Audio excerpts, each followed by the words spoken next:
Assalamualaikum warahmatullahi wabarakatuh. Salam sejahtera untuk kita semua. Hai kawan pajak dimanapun berada. Senang sekali ya Bonita bisa hadir menyapa kawan pajak pada kesempatan kali ini di podcast CCPK. Cakap-cakap, pajak kabar. Cakapnya yang cakep, kuy, cakap-cakap. Di episode 12 ini tentunya episode yang spesial ya. Tapi sebelumnya Bonita ingin mengucapkan Selamat Hari Raya Imlek dan Cap Gomeh Gomski Pacai. Nah kawan pajak, di episode yang sangat spesial ini kita sedang berada di booth pojok pajak KPP Pratama Singkawang, tepatnya yang ada di lapangan Krida sana. Nah kawan pajak, di episode yang spesial ini tentunya kita mau berbincang-bincang lagi tentang perpajakan. Wah, kalau kawan pajak nih sering mendengar tentang pajak, hak dan kewajiban perpajakan, tepat sekali ya di momen yang spesial ini kita mau ngomongin pajak dengan narasumber yang istimewa juga yang sudah hadir bersama kita di sini. Nah, beliau adalah Ibu Catur Rini Widosari. Beliau ini merupakan dulunya sebelum menjalani sebagai purna tugas pimpinan unit Eselon 2 di Direktorat Jenderal Pajak. Beliau juga telah banyak berkecimpung dalam kebijakan-kebijakan di Direktorat Jenderal Pajak dan menjadi kepala di kantor wilayah di lingkungan Direktorat Jenderal Pajak. Selamat datang Ibu Catur di Singkawang ini. Hai sahabat CCPK, cakap-cakap pajak kabar. Selamat sore. Senang saya bisa berada di tengah-tengah sahabat CCPK. Nah, gimana nih Bu kabarnya nih Bu? Alhamdulillah sehat, bahagia, insya Allah sejahtera. Alhamdulillah. Nah, Ibu ini kan bukan kali pertama ya datang ke Singkawang ini. Katanya udah beberapa kali nih, Bu. Waduh, udah berapa kali sih? mesti Bu? mengingat nih berapa kali nih. Alhamdulillah sih ini mungkin kali kelima atau keenam. Wow, luar biasa ya kawan pajak. Ternyata Ibu Catur ini sudah tidak asing lagi dengan kota Singkawang. Betul. Dan pastinya Ibu kesini untuk meramaikan juga ya, mau menonton perayaan Cap Gomeh yang ada di kota Singkawang ini ya Bu ya. Tidak hanya meramaikan Cap Gomehnya Singkawang, tapi juga ingin menyapa sahabat-sahabat pajak, generasi milenialnya pajak yang ada di kota Singkawang. Luar biasa. Jadi makanya ya buat teman-teman kawan-kawan milenial jangan mau kalah semangatnya dengan Ibu Catur yang sudah jauh-jauh datang dari Jakarta loh kawan Jos, pajak pokoknya. datang ke Singkawang di Kalimantan Barat ini. Nah Ya. tapi Bonita mau kepo sedikit nih Bu. Boleh dong. Kenapa sih Ibu kok ketagihan sekali untuk datang ke Singkawang di perayaan Cap Gomeh ini? Apa yang menariknya? Satu yang menarik budaya. Jadi kita tidak pernah melihat Cap Gomeh, perayaan Cap Gomeh ini sebagai satu perayaan yang bersifat agama, tapi lebih kepada satu budaya yang perlu dipertahankan. Di samping itu, perkembangan bagaimana budaya ini bisa juga digunakan untuk menjadi daya dorong untuk mengembangkan ekonomi daerahnya. Dan itu dibuktikan oleh Singkawang. Kenapa Ibu bilang bisa dibuktikan oleh Singkawang? Dari sejak pertama Ibu melihat Cap Gomeh di Singkawang ini, dulu saya melihat, mohon maaf, Singkawang itu kotor kotanya, tidak belum lah, tapi setiap kali perubahan besar. Dan ini semungkin 3, 4, 5 tahun lah sejak, karena 3 tahun kan kita pandemi nggak ada ya. Nah itu saya lihat memang bukan main pesatnya perkembangannya. Itu menunjukkan apa? Budaya kalau kita gunakan dengan baik, kita perkenalkan dengan baik, dan semua masyarakat terlibat di dalam untuk melestarikan budaya, itu bisa menjadi daya dorong untuk ekonomi di daerah itu berkembang. Betul sekali. Jadi bisa menjadi pemicu ya, Betul. agar perekonomian di daerah juga berkembang dan dikenal masyarakat luas Betul di mana sekali. berada di seluruh Indonesia. Iya, Betul. anak mudanya juga harus ikut terlibat di dalam, karena Yang tua-tua kan sebentar lagi pensiun, sama seperti ibu. Kalian kan menggantikan ibu. Jadi harus juga terlibat, sudah dilibatkan dan lain sebagainya. Jadi anak muda harus lebih semangat dari yang tua. Mereka harus berinovasi, kreativitinya keluar gitu loh. Untuk bagaimana bisa budaya lestari, tetapi juga bisa dikembangkan. Yang tadinya tidak pernah ditonton, dipertontonkan, hayo mulai gitu loh. Yang penting kita akar melekat pada diri kita bahwa kita adalah orang Indonesia. Dan sebagai warga negara yang baik, juga generasi milenial ini, selain kita juga harus mensupport negara, kita juga harus tahu dan aware ya Bu terhadap kewajiban, hak dan kewajibannya sebagai wajib pajak di sini ya Ibu ya. Sebetulnya lebih kepada kalau kamu adalah generasi yang cinta Indonesia, kamu harus menunjukkan jati diri kamu sebagai bangsa Indonesia, kamu harus punya peran aktif sebagai warga negara Indonesia. Caranya gimana? Hayu kita sama-sama bagaimana kita bisa meningkatkan Indonesia untuk sejahtera dan juga mampu mengembangkan negaranya dengan kekuatan sendiri tanpa bergantung kepada bantuan-bantuan luar. Caranya gimana? Ayo berperan aktif menjadi bagian dari sistem perpajakan. Jadi kalau sekarang ayo yang nggak ngerti pajak mulai memahami apa itu pajak. Kelak nanti kalau sudah punya penghasilan, punya usaha, ya sudah paham pajak sehingga bisa langsung melaksanakan kewajiban tanpa disuruh-suruh. Karena apa?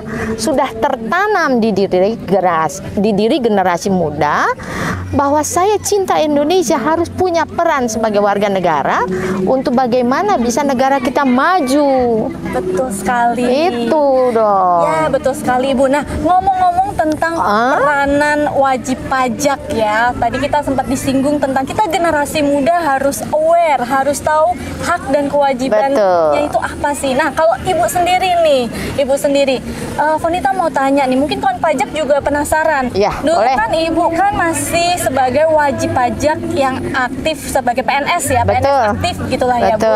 Nah, sekarang Ibu sudah purna tugas seperti itu, tapi masih tetap wajib pajak. Nah, kalau dari Ibu sendiri nih, ada bedanya nggak sih Bu? Kalau dulu dan sekarang kalau beda, ya. Satu, kalau dulu kita sebagai pegawai negeri aktif penghasilan kita masih full. Begitu kita pensiun kan sudah, tetapi tidak mengurangi peran kita. Kewajiban kita tetap jalan. Karena apa? Ibu walaupun sudah pensiun masih punya aktivitas yang juga menghasilkan uang. Apa kerjaan Ibu sekarang? Saya sekarang sebagai tenaga pengajar. Saya adalah seorang dosen di Sekolah Tinggi Perpajakan Indonesia. Tidak jauh-jauh. Ibu masih bergaul dengan anak-anak muda milenial. Jadi saya masih mengajar. Ada penghasilan, ada. Jadi ibu tetap punya kewajiban yang harus dilaksanakan. Nah, berarti ini ya Bu ya, jadi mau dulu aktif PNS, mau sekarang sudah purna tugas, tapi kalau masih punya penghasilan kita tetap harus memenuhi kewajiban perpajakan kita. Kalaupun sudah tidak punya penghasilan lagi, tidak berarti tidak menjalankan. Tetapi kita bisa ngomong dengan kantor pajak, tolong Mbak yang di kantor pajak datang, mohon saya untuk sementara karena tidak punya penghasilan lain, untuk sementara saya boleh ini. Nah, nanti begitu punya penghasilan aktif kembali, supaya apa? Kasihan nanti pegawai pajak kan menegur terus ini terus, karena kan sistem berjalan dengan baik, karena pengawasan kan sekarang tidak by manual tapi sudah dengan aplikasi. Tapi kita harus yakin semua masyarakat mulai paham dan ingin paham pajak. Betul sekali. Nah, Ibu tadi sempat disinggung tentang layanan perpajakan, ya kan Bu? Nah, kalau menurut Ibu nih, sekarang kan lagi ramai sekali ya kawan pajak ya tentang program pemadanan NIK sebagai NPWP. Waduh, ini menarik sekali nih ya kawan pajak.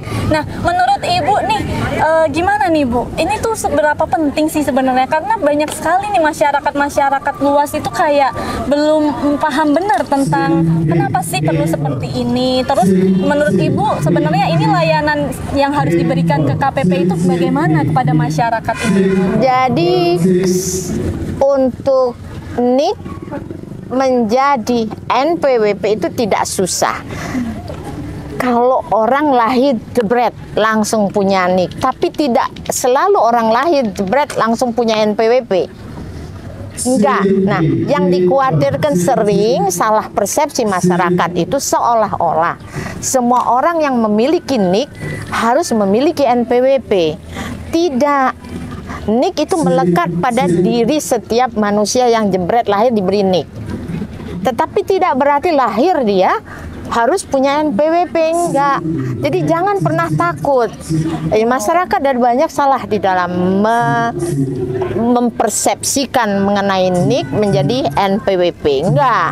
Jadi, nah, ini sesuatu hal yang baik sehingga tidak gampang mengingatnya bagi masyarakat. Kalau NPWP saya berapa selama ini kan kita kalau misalnya ditanya NPWP-nya berapa, bingung. Karena harus nginget lagi di mana ini. Kalau sekarang enggak, kalau ditanya, Bu, mohon maaf, NPWP-nya berapa? Oh ya, tinggal buka KTP, lihat NIK kita. Itu suatu kemudahan. Dan jangan masyarakat pernah takut bahwa setiap yang punya NIK menjadi harus wajib memiliki NPWP, enggak. Ya. Kalau orang pribadi harus punya NPWP ya kalau dia sudah memenuhi objektif dan subjektif. Artinya apa? Objektif apa? Dia adalah orang yang memiliki penghasilan. Objeknya apa? Penghasilan. Subjeknya siapa? Saya yang memiliki penghasilan. Jadi kalau belum punya penghasilan, ya tidak perlu menjadi wajib pajak. Loh, tapi NIK ya biarkan, NIK itu kan juga untuk administrasi kependudukan. Betul. Tetapi kemudahan diberikan oleh pemerintah supaya tidak susah. Mengingat berapa NPWP kamu, berapa ini udah ingat. Satu kemudahan itu. Jadi sebenarnya itu adalah sebuah kemudahan yang Direktorat Jenderal Pajak sedang upayakan ya kawan pajak, dan juga terkait layanan pemadanan NIK sebagai NPWP itu juga sebenarnya sangat mudah. Sangat mudah, bisa dilakukan sendiri dan saya juga sudah melakukan dengan supaya kita untuk tahu NPWP saya sudah diubah belum sih gitu loh menjadi NIK. Tinggal kita memvalidasi, tinggal ngecek, buka aplikasinya, masukkan, udah. Betul sekali. Mudah banget. Sekarang semuanya sudah serba online. Betul. Gitu ya. Nggak perlu capek-capek datang ke kantor pajak. Tidak perlu tatap muka. Bensin juga Bu buat ke kantor pajak kan boros juga. Mending dari rumah. Bingung pun tinggal angkat telepon. Nah, Mbak, Mas, Pak, Bu, saya bingung ini dipandu. Iya. Boleh. Betul. Kalau masih kurang dipandu lewat telepon, bikin appointment, bikin janji untuk ke kantor pajak supaya tidak antri. Nanti dibuat jamnya sekian, datang di jam yang sudah ditentukan untuk ketemu ke helpdesk, konsultasi, dibimbing langsung, boleh. Iya, jadi buat kawan pajak jangan takut untuk datang ke kantor pajak karena di situ akan banyak layanan-layanan yang diberikan oleh pegawai-pegawai di Direktorat Jenderal Pajak dan gratis ya kawan pajak. Tidak dipungut biaya. Betul. Nah, terus nih Bu, ini kan sekarang udah Februari ya. Semakin dekat dengan batas waktu pelaporan SPT tahunan orang pribadi yaitu tanggal 31 Maret dan SPT tahunan badan tanggal 30 April nih. Betul. Gimana Ibu udah lapor SPT belum? Kebetulan saya belum lapor SPT karena saya sedang menunggu untuk diberikan bukti potongan pajak atas penghasilan yang saya terima. Dan itu karena saya adalah seorang pegawai, saya harus menunggu itu dulu. Nah, kalau lama ini saya terus mengingatkan. Jadi bagi seorang pegawai yang pertama kali harus diperlukan untuk mengisi SPT adalah bukti pungutan pajak penghasilan yang tiap bulan diberikan oleh bendahara gaji. Nah, itu kita minta dulu. Setelah itu dapat baru kita tinggal mengisi apa yang ada di situ dipindahkan. Nah, jadi sudah terjawab sudah ya kawan pajak Iya. yang sering ini nih nggak terima atau protes gitu. Kenapa sih saya perlu lapor SPT tahunan, kan sudah dipotong oleh Betul. perusahaan gaji saya untuk pajak. Jadi ya memang itu adalah Kewajiban, ya. Dan juga diingatkan untuk bendahara kantornya agar segera membuat bukti potong. Betul. Ya, baik. Sekarang kan bukti potong udah nggak susah, sudah dengan ibu pot kan, Iya, sudah tinggal betul. klik klik jrrr, keluar kan. Betul sekali. Ini nggak semuanya susah kok, udah ada ibu pot, semua sudah dipermudah, betul. Iya betul sekali nih. Nah jadi memang betul ya kawan pajak bahwa Direktorat Jenderal Pajak itu senantiasa terus meningkatkan layanan dengan canggih, cepat, modern dan akurat ya Bu. Dan ya. mempermudah wajib pajak, itu yang penting ya. Ini testimoni langsung dari Ibu Ya, Caturini. karena saya sudah tahun menjadi wajib pajak yang murni wajib pajak. Artinya saya melaksanakan sendiri, dulu juga melaksanakan sendiri sih. Cuman kan sudah di luar dari institusi Direktorat Jenderal Pajak, saya menjadi wajib pajak murni. Dan alhamdulillah bisa oke. terpenuhi begitu. Nah, ternyata nih juga nih ya, mungkin kawan Ya. pajak di sini juga ada juga nih Bu yang penasaran, kan generasi milenial ini kan ada juga nih Bu yang punya pekerjaan macam-macam gitu kan, ada yang jadi dokter, notaris, guru. Terus kenapa karyawan. jadi kalau jadi kan harus bersyukur. Nah, Punya tapi- penghasilan banyak. Tapi mereka ini kayak merasa ini sama nggak sih laporannya, saya juga nggak sih, saya sebagai ini juga nggak sih, seperti itu. Jadi sebetulnya mudah ya, kalau sederhana. Kita tuh punya 3 jenis. Kalau kita orang pribadi, kita punya 3 jenis ibaratnya form lah, bentuk. Jadi kita punya 3 jenis bentuk SPT untuk orang pribadi. Kalau saya hanya punya dari satu penghasilan, sumber penghasilan, saya tidak akan sebut apakah sumber penghasilan sebagai karyawan, utamanya adalah karyawan. Hanya satu sumber, ya cukup yang sangat sederhana. Kita nyebutnya 1770 SS. Tapi kalau saya di samping punya penghasilan, saya juga punya dari tempat lain, pekerjaan lain, honorarium tempat lain juga, saya gunakan yang cukup hanya yang 1770 S. Jadi S-nya 1, yang satunya S-nya 2. Tapi kalau misalnya saya punya usaha, punya bisnis, punya pekerjaan bebas, pakailah yang 1770. Nggak pakai es yang panas, jadi tidak Polos pakai ya, es, Bu. polos dia. Jadi 1770. Nah itu, jadi nggak susah sebetulnya. Jadi jangan khawatir nih buat kawan pajak yang memiliki berbagai macam pekerjaan atau mungkin berganti-ganti pekerjaan. Nggak masalah. Bisa lapor Iya. pajak secara online. Tinggal milih. Kalau tahun ini saya punya usaha, tiba-tiba bangkrut, saya nggak punya, tinggal ngomong, saya sekarang sudah tidak punya usaha, tapi sekarang saya berbalik menjadi karyawan, ya sudah, tinggal mengganti, memberitahu KPP bahwa saya sekarang akan mengisi SPT-nya, formnya adalah yang SS, boleh. Ya harus, tapi dengan syarat harus memberitahu sebelum pengisian SPT. Sebelum berakhirnya tahun pajak lah, supaya tahu bahwa ke depan bahwa saya tidak akan lagi mengisi dengan 1770. Saya biasanya begitu. Betul. Jadi untuk kawan pajak jangan lupa untuk Betul. selalu update data agar juga dalam pemenuhan kewajiban perpajakan itu lebih tertata dengan rapi. Jadi nggak bingung sendiri ya, Bu, ya. Kalau bingung tinggal datang ke kantor pajak atau telepon kering pajak 1500 200. Waduh. Gampang, nggak ada biaya, free. Mau 1 jam ngomong, 2 jam ngomong. Kalau kering pajak 1500 200 boleh. Betul. Atau kalau kurang puas, tadi bikin janji ke kantor pelayanan pajak terdekat untuk minta ketemu tatap muka. Nanti tinggal ditentukan jamnya lewat aplikasi online, biasanya itu selalu disediakan. Betul Silakan, sekali. bahkan lewat WhatsApp juga boleh. Media sosial sosial apapun sekarang juga sudah menampung untuk kita bertanya mengenai pajak. Wah, boleh. Jadi sudah tersedia berbagai kanal. Iya, ya, dan itu pajak. saya lakukan sekarang juga karena saya sudah di luar DJP kan membutuhkan informasi ya saya lakukan dengan WhatsApp dengan ini.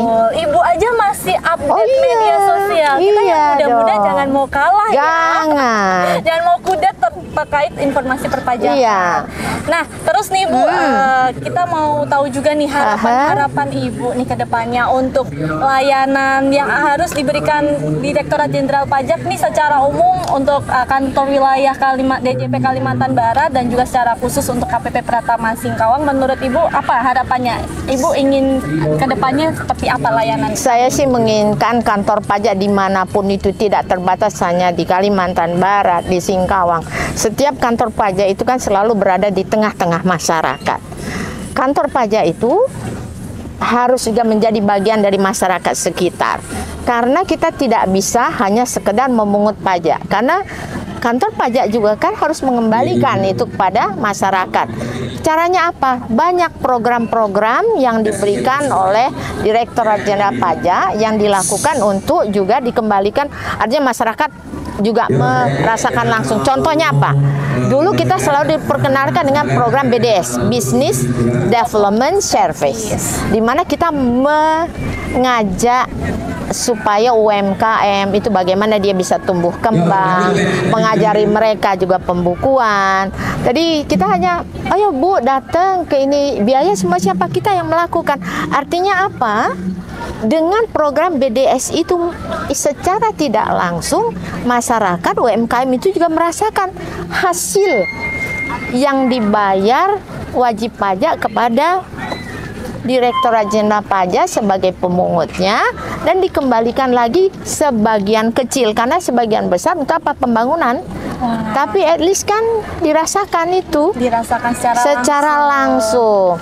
Nah, maunya kantor pajak itu bisa menjadi berdampingan lah, saling melengkapi, complementary dengan masyarakat sekitar. Jadi apa? Jangan ya, Bu, betul, ya? jangan kantor pajak itu tidak juga tahu apa yang terjadi di sekitar. Peduli. Jadi kalau gitu ya, Bu, mengikuti tren supaya apa? Menjadi bagian dari sekitar. Itu penting. Keberadaan kantor pajak harus bisa menghidupkan ekonomi setempat. Kalian bisa bikin bazar. Kan apa? Menampung kan? Boleh. Supaya masyarakat jadi datang ke kantor kita itu tidak segan. Selama ini kan selalu dikonotasikan kalau datang ke kantor pajak itu kalau dipanggil kan, jangan, enggak, pokoknya datang kantor pajak happy, senang itu. Apalagi sekarang pegawai di Direktorat Jenderal Pajak ini udah banyak yang milenial, bukan milenial, zilenial. Wah, zilenial.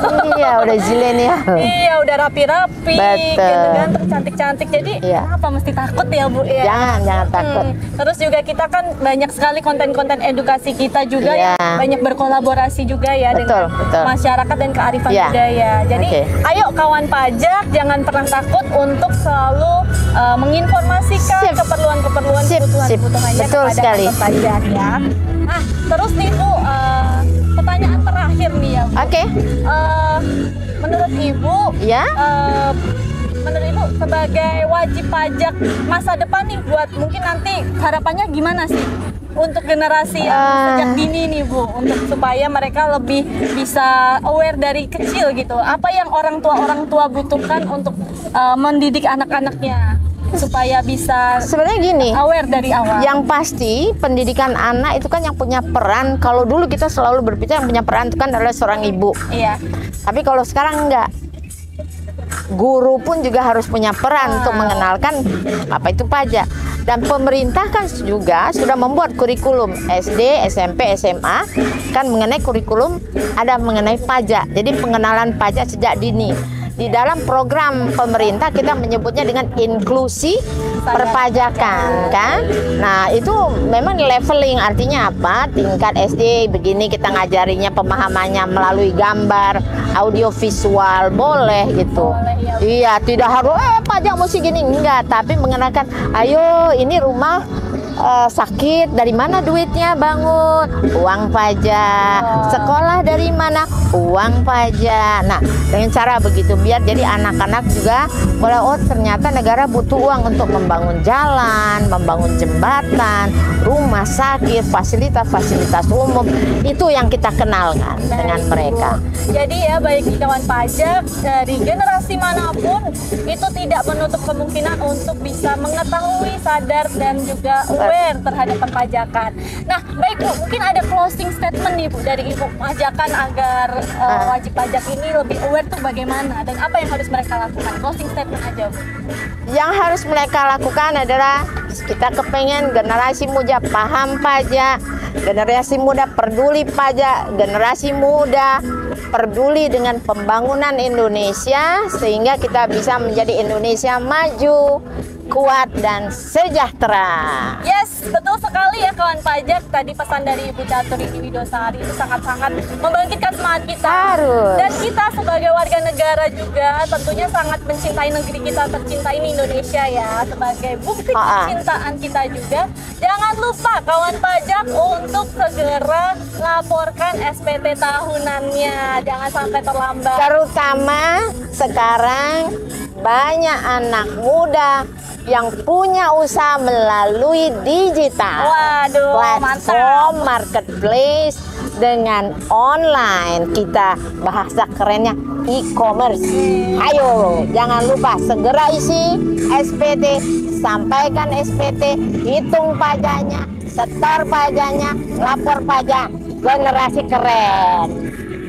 Nah, terus juga untuk kawan pajak dimanapun berada, jangan lupa lapor SPT tahunannya yang akses djponline.pajak.go.id lebih awal, lebih cepat, lebih cepat, lebih bagus. Baik Ibu Caturini. Ya, makasih. Kehadirannya pada hari ini. Ya. Kita senang sekali nih ya karena bisa menyapa kawan pajak di kanal YouTube kita. Dan pastinya juga pesan terakhir untuk kawan pajak dimanapun berada. Ini perlu disampaikan ke generasi CCPK. Ya, untuk bahwa kita suaranya ada back sound belakang, kita live dari Stadion Kridasana. Ya, jadi memang kita live ya, Bu, ya. Di sini. Nah, jadi untuk kawan pajak dimanapun berada yang masih merasa kesulitan, bingung dan mengalami kendala dalam urusan perpajakan, silahkan untuk menghubungi layanan Direktorat Jenderal Pajak di Kering Pajak 1.500-200. Kering Pajak 1.500-200. Baik Ibu, terima kasih Ibu telah hadir di pojok pajak KPP Pratama Singkawang ini, sebuah kehormatan dan kebanggaan untuk kami di KPP Pratama Singkawang. Dan jangan lupa untuk kawan pajak untuk selalu like, comment, subscribe di channel YouTube Pajak Kalbar. Pajak kuat, Indonesia maju.